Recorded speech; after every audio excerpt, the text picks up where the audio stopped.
Outside the Capitol, a protest against a bill that would give school districts the power to ban students here illegally. Inside, a debate over whether citizenship should be the price of admission.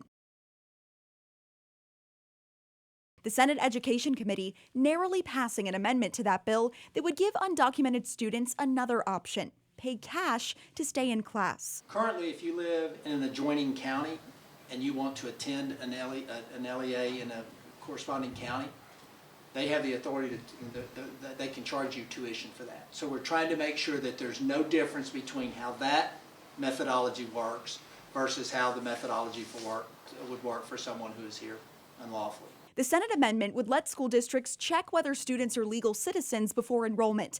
If a student couldn't prove their status, they could pay tuition equal to the state's base funding amount to attend anyway.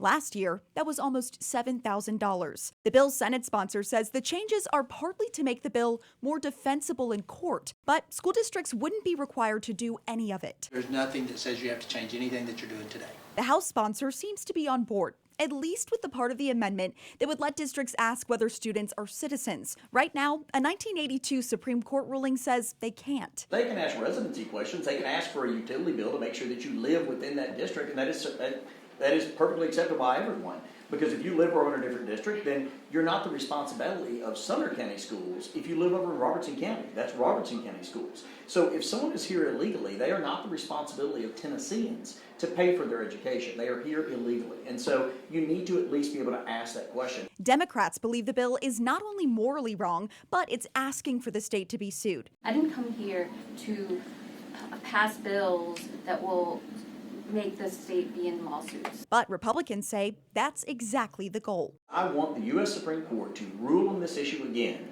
and give us additional guidance on can we ask that question so that we know the scope of the problem. Reporting in Nashville, I'm Tori Gessner.